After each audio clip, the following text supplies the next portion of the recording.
perform. And we saw that in game one. They managed to get out to an early lead through Hung and Kanavi having a great performance together. And then BLG bit back, and now we move into draft for game two. Absolutely do. We'll have to see how they can perform here. And I mean, I think it was always that concern for TES. I kind of got that feeling when they had this great start. They start 2-0, they got a kind of easier draw. They go up against KT. When they got blasted by KT, I kind of got that feeling where it's like, okay, it might be another TES kind of special. They draw Gen G. You're like, well, that's the headshot. So now you're 2-2. And now you've got to perform in this really high pressure moment. And they get BLG, a team that's so familiar with them and usually gets the better of them. Yep. So it is definitely a tough spot to be in. Azir is still going to be up. I really do wonder, if BLG would just leave the Azir up for a potential answer, bring out like a melee champion, something along the lines of that Yone or even like an Akali or a Silas, just like something from Knight to try to give that over, because that feels like their style. And yeah, they're going to leave it up and they're going to try to bait, I think, Cream into playing it. We'll see. And if you're looking for someone who can just outplay their opponent on a champion that is meta and is seen as first pick, second pick worthy, it is Knight. That's what he so consistently does. For BLG, we always talk about Knight and Bin as the two key carries for the lineup. I think last game on really stepping up alongside Elk, obviously, who consistently gets those kills. Trundle and Azir, the two picks here for top esports into that Renekton from BLG. So now we'll see if we're going to get what I was kind of thinking, which would be something along the lines of Ione. It would mean they'd have to have an AP jungle, which could make things a little bit more complex. But it is one of those answers. Of course, if you want to go AD jungle, you can still go like Akali or whatever, Silas, things like this. But that's kind of where my mind is at right now. But we have also seen, more of these kind of different style of counters, answers like the Zig. So you can, go that style too and play things like that are less common. But, people think of Xerath, people think of Vel'Koz, people think of Victor to try to outrange. But I really don't like the Victor matchup simply because, while you can, like, the thought process is basically, I just poke him with the E-Laser and slowly whittle him down over time. When people play well post-6, often what happens is you just get the first ult from Azir, forces your flash. The second ult kills you. So I am expecting still a melee champ. Aurora would be another option, but he's hovering through all kinds of things, and it is going to be the Aurora, which does work really, really well as a pairing with the Vi. Of course, when the Vi came through, it also makes you think of things like the Ahri that he is very famous for. But it is going to be Aurora at the end of the day. I mean, Knight really can make anything work, and this is something that is going to put a lot of pressure, you have to think, onto Cream, that Vi-Aurora combo. We've seen Knight actually bring out the Aurora twice versus Top Esports during the Grand Finals, which is the name for the entirety of the tournament, not just the finals of it, and he lost both of those games. It was Top Esports coming out as the victors, the second one going 1-0-0-1. 0-0, sorry, not having as much of an impact as he'd like. And that was Cream on the Azir, again, in that second game. So we'll see how much impact Cream can have on this pick. Knight has played it a ton, though, this year. 20 games on it throughout the year. Second most played behind just that Talia. So it is absolutely a comfort pick. 369 on tanks. We have seen this many times before. Just going to be trying to neutralize what Ben can do on this Renekton. All the roles have been matched, so now it is just about targeting some of these comfort picks here. Elk, Ezreal, one of the champions he is most famous for. Caitlyn, of course, was already banned out earlier. And I feel like, if I'm banning as BLG, you either want to ban enchanters like the Renata, or you want to ban things that can absorb the engage that you're drafting for. Things like Xayah would be what I would thinking of. I think Xayah would make sense as a ban. There's another option, things like Jhin potentially, but I really do think Xayah makes a ton of sense here, unless you want to double ban enchanters. And Renata's kind of like the king enchanter against hard engage. Also, Xayah is the most picked for Jackie Love in summer. So it's his most consistent champion, obviously plays it incredibly well, as do most AD carries all around the world. So wouldn't be surprised if we see that Xayah ban at all. There's also something like the Sivir. If you want to make sure your Vi engage can definitely get off, you can smite the spell shield away if you're going in with a cease and desist, but there is the Xayah ban. Yep. So we'll see if Top Esports decide to go towards that Sivir, or if they want something like the Jhin that can stand a little bit further back, have that range, just use the curtain call to facilitate the start of a fight. Yep. I mean, Varus can kind of do similar things too. If you want to go lethality Varus, you kind of just sit back and try to just poke in with that. But of course, Varus is very susceptible to dive. Can be really difficult if they do get in on top of you. And People have not really been a fan of the lethality Varus throughout the tournament, but it does seem like that is going to be the option.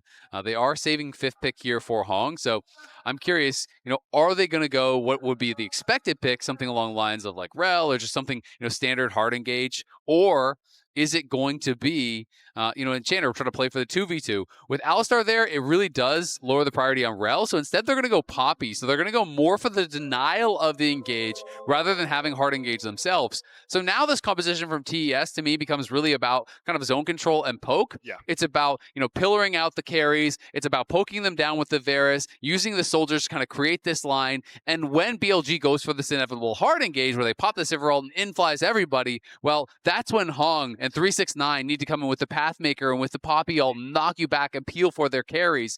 So it's really two kind of diametrically opposed ideas in how to play the game. And I think that these make for some of the most fun games of League to watch when there's such clear ways that you need to play the game and everyone is trying to, best set up for themselves while denying their opponent's ability to execute on what they want to do. Because you often find in team fights, there are so many different avenues you have to think about, so many different ways to approach. For BLG, they'll be saying, oh, can we get the Aurora on a flank? Can the Vi come from behind? Can the Renekton sneak around through vision? And for top esports, they'll be thinking, who do we mark with whom? Does the Poppy need to be on the Renekton? Does the Poppy need to sit on the Vi? Do we need to have the Keeper's Verdict there for the start of the fight? Where can the Azir position? It's great to watch. We'll try and keep you abreast of it through the entirety of the fights as well. But I will say, if BLG get ahead, I do really like what they can do in this as well, because even if they go for that first initial engage, they have enough follow-up after it that if top esports aren't chunky, they can just mow them down. Yeah, absolutely. I mean, it can be one of these types of games that snowball super, super hard, right? Vi, Aurora, that kind of composition gets way ahead. All of a sudden, your Varus and your Azir are just dead at the start of every fight, right? It can become very, very difficult to deal with.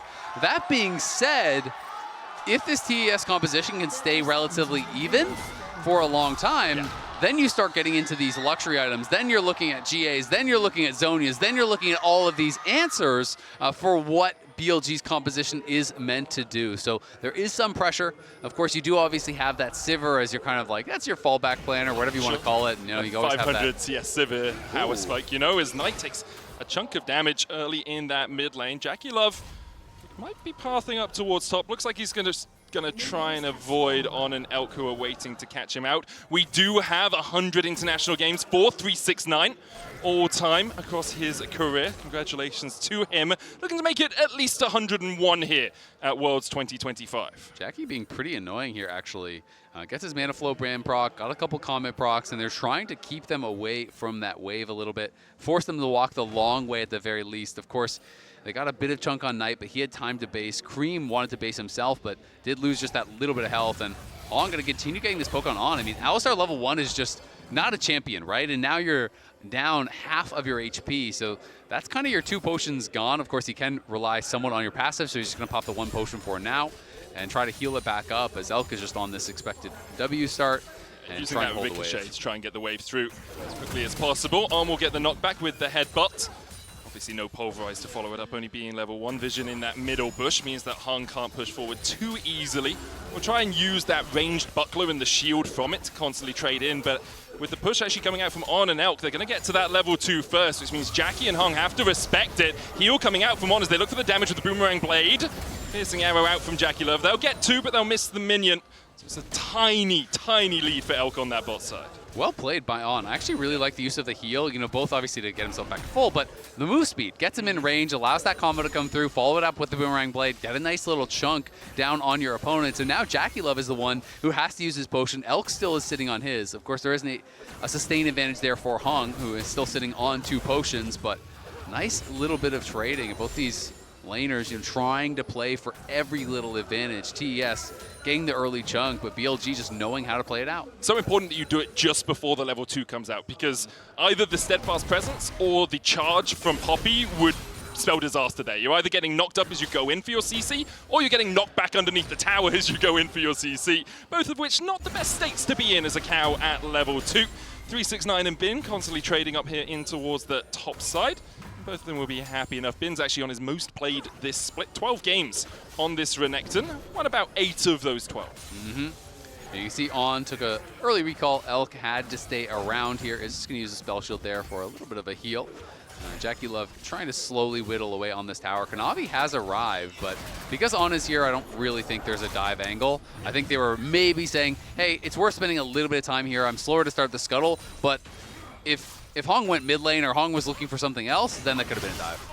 Knight trading with Cream here. Shadow looking for it. Weirding out from Knight. Cream has to flash. Respects the Q flash there from Shadow. Yeah, I like that. That's well played by Shadow. Basically, Cream has to, because if he late Q flashes on you, you're just dead. So just don't even use your flash. You can kind of play that game. Sometimes people get really risky and then not use their flash either, but well played, putting that pressure on. Knight still quite low here, but wants to push in the wave, and I don't think Cream's going to be able to stop him.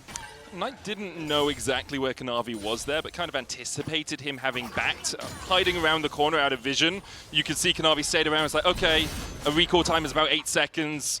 We don't see Knight in the lane. And then Knight comes around the corner to push out the wave. It would have been a really bad spot for him if both of them had just recalled and then the teleports had come back in. So Knight here will try and crash this next wave in with that twofold Hex. Hung coming across to bolster Cream as he TPs back into the lane, but Knight gets all the minions and now can just back away. Yep, is going to be able to hold that no problem. Both supports showing up mid lane at basically the exact same time. And the wave will just crash, so Cream is going to be able to farm that up, but the next wave will be pushing over into Knight. So not any major advantage created there. Bin has been laning quite well, though, in this 1v1, getting non-stop push, but also really being a menace on all of these range minions. You know, as 369 tries to walk forward and farm these range minions, he's always getting harassed. He is getting stunned up and chipped away at, which is, you know, has put him down close to that 10 CS mark. There may be a couple more for him to farm, but still, really nice early laning by Bin on this Renekton, and that's what you want to see to really make this pick worthwhile.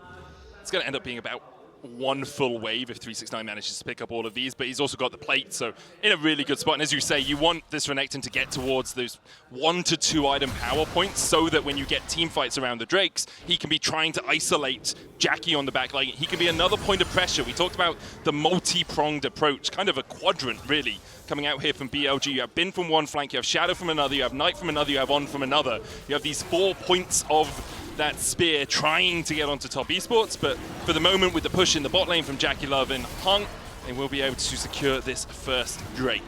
Sometimes, you know, you get fancy with it, you do what you're talking about, you know, all the finesse, and sometimes instead of 4 points of a spear, you just become one big club. Yep. Everyone just goes together, press all your buttons at once, see what happens, and sometimes that's the best way to play it. Knight hit 6, immediately used his ult onto Cream to try to get a chunk, but Cream just got out of there in a hurry, so he didn't really get much of anything for it.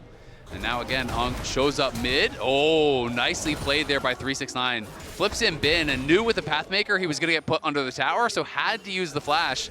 That's the frustrating thing about Cassante is he can just hold this wave just outside his tower, and you always have to respect that not only do his abilities put you under the tower, they also kill the wave at the same time. And then there's the all-out follow-up after it, so you're just locked there for an absolute age. Cease and desist going down onto Cream here. Shadow's gone so deep, yep, has to flash. We all saw that one coming. The Emperor's Divide would have knocked Shadow back underneath that turret. We see the swap coming out first from top esports. Jackie Love actually going up towards top here. You say we all did, but I don't think Shadow did. Okay, I think he saw it as soon as he got pulled back. Yeah. I think he was like, okay, yeah, maybe not the best idea to stay here. You have some time to think about what you've done. It's like when you twisted advance someone and they dash underneath their tower. It's like, oh, maybe not the best idea. As first play from either jungler, really. We saw, you know, Kanavi spending a little bit of time round bot, but does get Cream's ultimate out, which means Knight can be a little bit more aggressive in the 1v1 in the mid lane. Bin's still staying up here. We don't actually see... Look, I'm trying to find something good. That is very glass half full. Out of it, man. Great gank. You gotta have Cream's I didn't say it was great. Ult. It finds the ult. No, I said it was great. Sure, okay. Fantastic. Yeah, just like the red buff steal was great in the last great. I'm interested that BLG are keeping Bin up here, though. You can see they want to invest some time in getting out some extra experience, some extra solo gold. Has only got the Cull, and Bin is actually just staying in the 2v1. This is going to be up here for now. He doesn't have TP, so it would be hard to actually, you know, get him out of this lane unless Elk can push out bot and then move up top, something along those lines. So for now, he is just going to be chilling. Not really under too much threat. I don't think he's at any risk of getting burst down. You can see 369 has moved. Elk is bot, so this should be the grubs for TES. A nice early bit of lane assignments here for them. and Cream will just go down bot to catch that wave eventually. Yeah, and this was my thought, right? You know you have a numbers advantage. You know the Civ doesn't have teleport, so top esports will get the first Drake and 3 grubs. 2 of those objective slaying feats as Shadow tries to steal one away. Maybe they'll look for Kanavi. The smite for the slow, not enough to get that Bolt Breaker in range, and Shadow doesn't have that cease and desist. Yep, doesn't have the cease and desist, and doesn't have his flash, so he can't even look for that. When did he lose that? On that great gank. Yep, true. When he forced out the ultimate from the Azir. Good job. Yeah. But, you know, at the end of the day, not that big of a deal. BLG, you know, was getting a little bit behind here and there in the last game, but obviously the compositions are very different. And I do feel like there's more pressure on BLG to be able to create action. Of course, you can always just sometimes outplay, you know, in these late game compositions, and then it doesn't really matter. You know, you step 1 foot in the wrong spot as Jackie Love or Cream, and maybe you just die even in a late game fight. But when you talk about scaling, you know, I think a lot of times about, you know, ease of execution, and I do think what TES has drafted is definitely a lot easier. As Bin just going to ult to try to kill the wave, I think, but trying so much. Caught up in the chain of corruption. Keldum equal heal him up. Ruthless Predator for the stun on Hung as well, but clears the wave. Shadow is here to cover just in case it went a little bit pear-shaped. Hung, if he steps further forward, there was a possibility of an engage. You said if it went pear-shaped, but what shape was that? Oh, that was, you know, a perfect apple. Apple? Spheroid. So apple is the positive fruit and pear is the negative. Spheroid as Hung. Cease and desist onto Jackie Love. On jumps in, flashes forward for the double pulverize. Jackie Love stunned up with a trample. The keeper's verdict finds them all guilty. But really, BLG will be happy with their prize of the kill on Jackie. How about that engage from On? W to the Poppy, flash into the middle of them. Q, knock up on both. That was clean. That's what you like to see from the Alistar. And going to be able to make that play work here. Said they had to kind of find some of these aggressive moves, and they absolutely were able to. But it's also one they shouldn't really have been able to find, because Steadfast Presence exists. Unless we saw Hung use it earlier on in the lane as they were trying to push it up. His Bin's caught out, all out from 369. He just wins out the 1v1, no Dominus on Bin. On now caught out a little bit, but he's going to get the knockback onto Kanavi. Has to flash away as Bolt Breaker out. Will get the CC onto that Trundle. Knight trying to put the damage in from the side, and Emperor's Divide coming out again as Shadow tries to retreat. Takes Kanavi, jumps back in with a Bolt Breaker. Cream in the middle of them, and Knight still so healthy. The Blast knocks back 3 of BLG. Knight flashes the wall, and Cream is churned to butter. BLG fine too. What a nice fight there from BLG, staying around at such low health. But On hangs around, and Knight, again, as always, just always seems to find a way to come out on top in these skirmishes. When it is down to the slimmest of margins, it is always Knight that seems to win out, makes the roam happen here. The Ghost actually being pretty critical here for On, as he popped the Ghost pretty early, kind of just headbutts him away, runs away, and then Kanavi here flashes in to follow, but gets trample stunned, and then all of a sudden it's this difficult spot where Knight has arrived, gets the ulti down on multiple members, Shadow is able to turn and finish one off, does get knocked back by Hong on his Q, but Knight in the meanwhile is pushing out Cream, so Cream can't actually stay around and finish off anyone. They juggle the health bars there so well, just using the HP as a resource, everyone just coming in and out as their spells are up and ready. And BLG just play that skirmish out beautifully and come away with a 1.3k advantage. But it is TES coming out of that replay with 2 dragons now. We have a bit of a swip swap from game 1 as Shadow looks for Cream. Cease and desist down. Knight look for the damage with that 2-fold Hex. Weirding out, not enough. Shadow dies to the soldiers. Just not enough from Knight to get the kill, and Cream happily accepts one. Knight now needs to run away.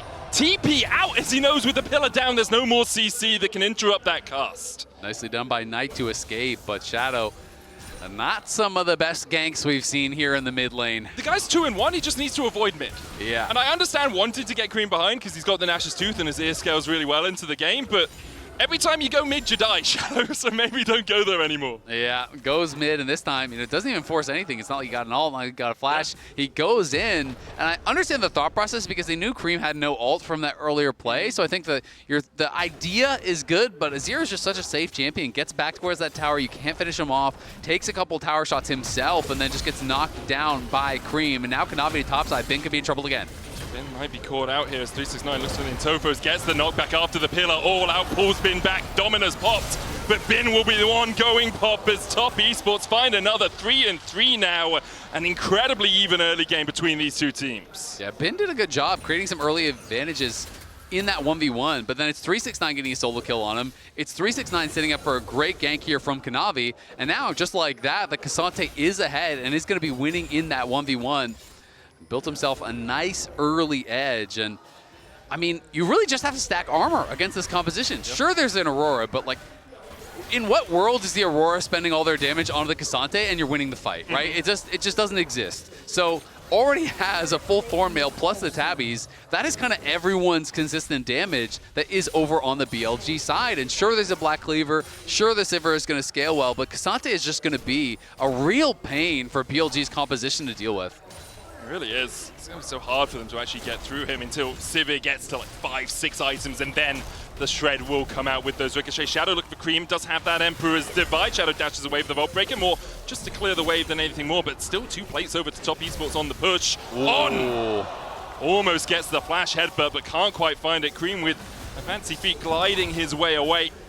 Top Esports here, just making sure that Cream can get the wave all the way in.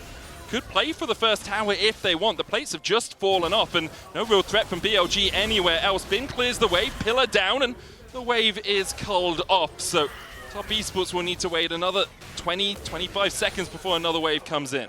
I mean, Cream just played that so well. I think it was a good look from On, but Cream really was anticipating it, right? He had the Soldier ready. He's just instantly dashing out. So as that Q flash comes in, Cream just barely gets out of range.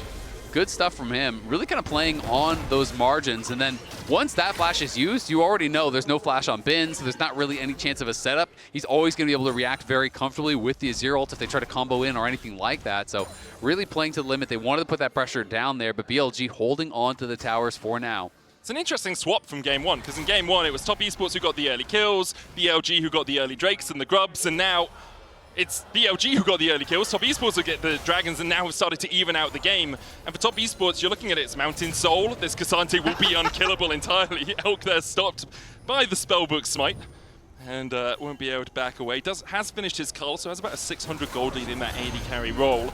Bin here once again using the Dominus just to clear the wave. That early lead that we talked about has really not materialized into anything more than that. No, it hasn't whatsoever. And Nasher's Azir, you hit this and you just start doing so much damage, and Bin knows he had to clear out that wave, wanted to defend the tower. They do not want to lose it because that will be feats. But Cream is just going to keep pushing here, and he has the grubs. Every time Bin steps up, he's just slowly getting chipped away at. We'll be able to clear out this wave though.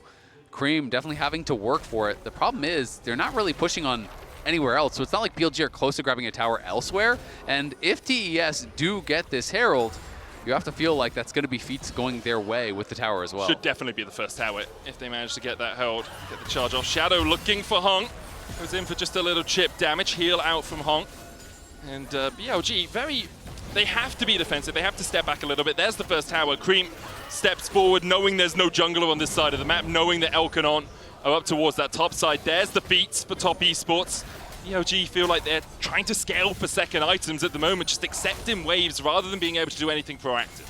Yeah, they are, and I mean, the game is still close, but it does really feel like one of these games that is maybe one fight away, like one bad fight from BLG, and they're kind of out of it. I mean, they're clearly feeling like they're in a pretty terrible position if you're going to give up Soul Point without even a contest. So instead, they're just going to try to trade for Herald. They're going to try to get some more gold. But the other team, I think, is easier to play out, in my opinion, has better scaling, and is now going to be at Soul Point. And when you're playing a hard engaged comp here, you know, with this buy, with this Aurora, and you're looking at Mountain Soul, that's one of the worst, if not the worst, souls to actually see as an opportunity for TES. Especially when you talked about the K'Sante just being able to build armor as well, right? It's getting buffed up 5% per Mountain Drake you have, will be 10% if they get the soul. And then you have the shield on top of it that scales off bonus health, AD, AP. It's so tricky for BLG, and we talked about it in draft. This is one of those games that does just snowball really quickly if one team gets ahead. We kind of focused on it from BLG's point of view, saying, well, if they get ahead and they can just dive in, they will wipe Top Esports off the map.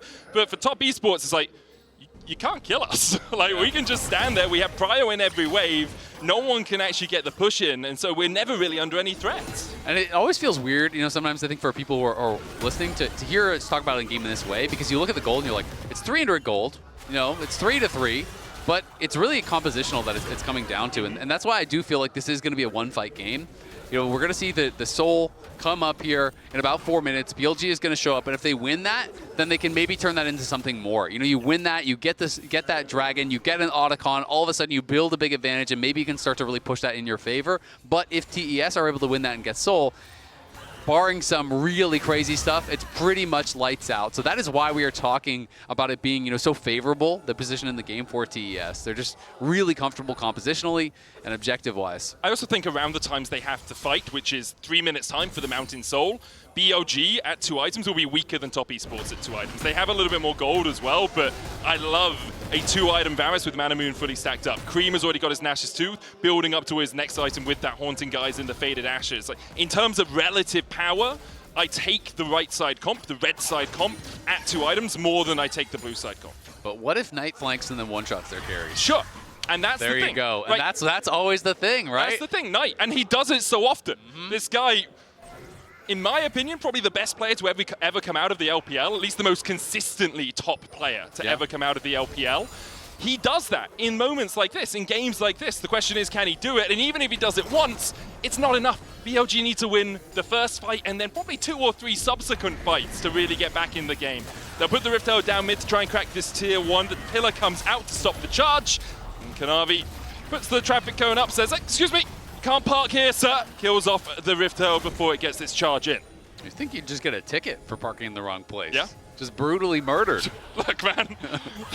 Runeterra is ruthless. Yeah, of course it is. Cream, though. Good engage here from Shadow, but with the Emperor's Divide, he'll lock him up. Knight pops at the Between Worlds and then puts it down because he doesn't want to bounce back in as Top Esports begin to collapse onto On. Pulverize, not caught out with that Pathmaker. On has to flash away.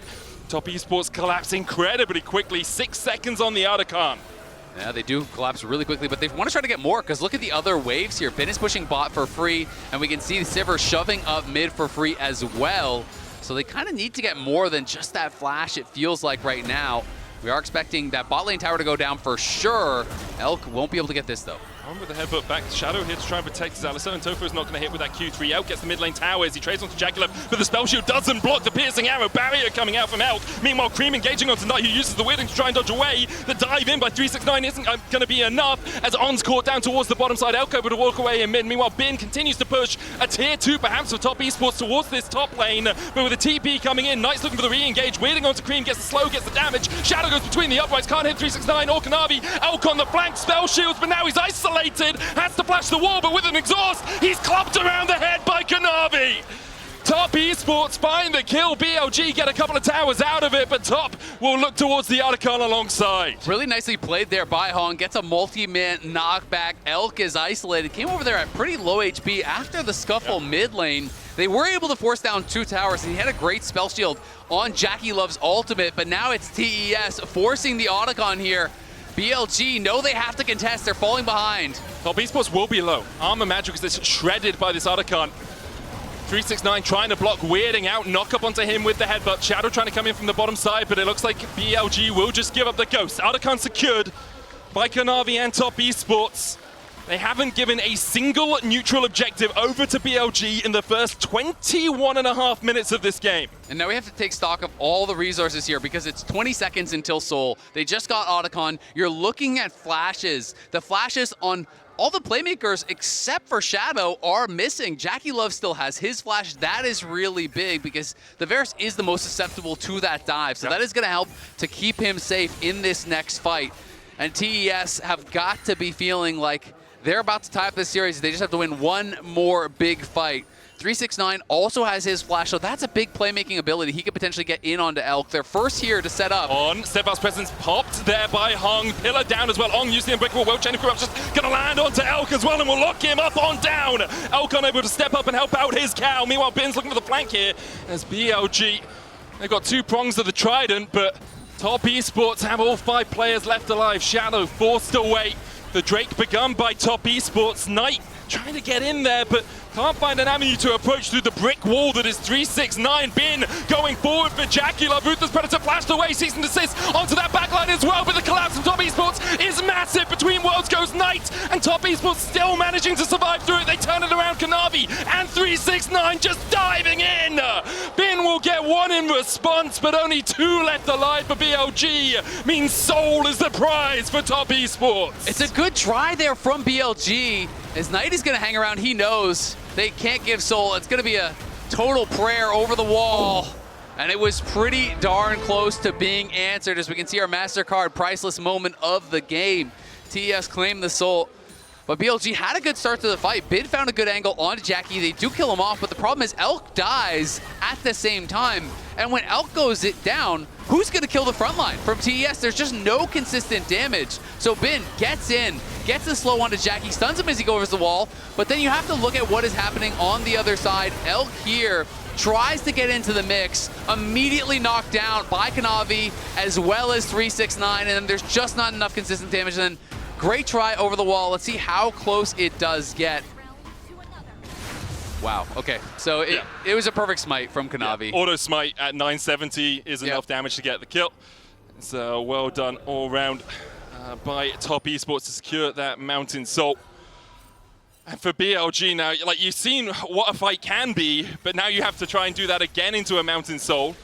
You have 526 international kills for Bin, who has surpassed Perks for 7th all-time. Congratulations to him. He's going to get a few more, at least at this Worlds, you have to feel, because I think we both expect another game, at least in this best of 3. Yeah, we are absolutely expecting at least one more game at this point. TES not going down without a fight. And it does feel like two pretty controlled games on opposite sides, you know, when you think through.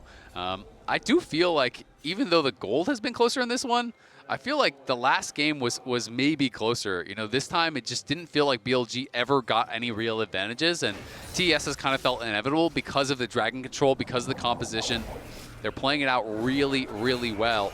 BLG do still have some pretty good wave clear with Elk, but the problem is, TES, I think, are strong enough now with this super tanky Kasante. You can just threaten the dive. He can just tank it up forever. And that's exactly what they do. Elk has to flash away. Meanwhile, there's a TP behind them between one season assist all onto Jackie Love. The follower coming out from On. And BLG are looking for the fight. Kanavi still very healthy. Hong almost going down. He's going to have to flash away. Shadow gets killed off. It's a 1-for-1 exchange. Jungle up for AD carry. Bin just going to run back up towards that top side. They might try and catch Kanavi as he walks across. Bin, Ruthless Predator, can't get the stun. Goes in. Unable to find it, chomped out by Kanavi. TP coming back here as 369 is going to join Top Esports on the push. Surprised that Elk was able to survive that. The tower helping out a lot. But the fact that Shadow's down and the fact that Azir is still up means this Baron is up and available. If you can't dive them, force them to come to you, and that's exactly what TES are doing.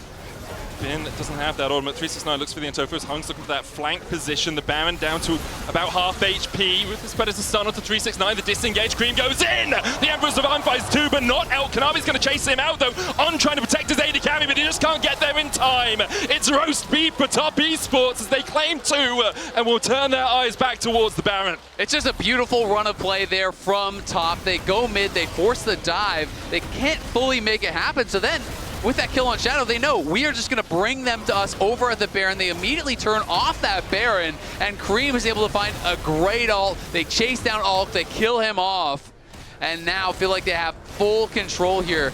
369 just kind of pushing them back, and then they decide, all right, just wait for Hong. As soon as he arrives, we are going to go. Kanavi goes in, the pillar comes down, flash from Cream. Knight does respond, and the spell shield was there from Elk, but he gets the other two. Elk is chased down by Kanavi as well as Cream. Knight can do nothing but watch, and they know this one is all but over. Cream doing a great job there, separating the AD carry from the means of protection in the form of On and Bin. And as soon as you do that, you can just chase him. Like, he doesn't have the damage to get through a Trundle who is sitting at Spirit Visage Triforce, the upgraded plated steel caps. He is in such a strong position. Top Esports generally just in prime control of this game right now. And this is I think this is part of the difference between how BLG win games and how Top Esports win games as well. Top Esports, the most macro, most objective setup-orientated team in the LPL, whereas BLG, they love to get pulled into a skirmish from time to time. And you see that here. It's 11-6, it's a 3,000 gold lead, there's a soul for Top Esports. It's all done, but the Nexus falling, and Top will just take it slow. They're like, okay, we'll push through bot, we'll force you away. We don't have to take the fight. They're still going to look for On, but with Redemption coming out, Kanavi still trying to club him. We'll take him. Chain of Corruption down as well onto Shadow. Goes in with the Season Desist Knight looking for the damage, but Kanavi's too healthy to do anything about it. And they're just methodical. They'll force you off, they'll take the towers, they'll look for the inhibs, and BLG can't find a way back in. Yeah, BLG just simply don't have the damage in a lot of these skirmishes to really even threaten them whatsoever. With the Mountain Soul Shield, with all of their gold lead, they are looking to end the game and tie us up right here. The LPL Finals went all 5. Top Esports and BLG looking to make it go all 3 here. One win between either of them and that quarterfinal spot for Top Esports. They just need to take down this Nexus. BLG trying to defend. Elk using that ricochet. On goes in with a double pulverize, but the tower's almost fallen. No Nexus towers left alive. Bin, Ruthless Predator won't find the stun. On forced away. BLG forced away. And Top Esports will force us to a game 3. A beautiful bounce back here from TES. So many top fans, you have to know we're worried after that game 1. Would they just go down in a sweep? Would they be able to bounce back? And the answer is a resounding yes.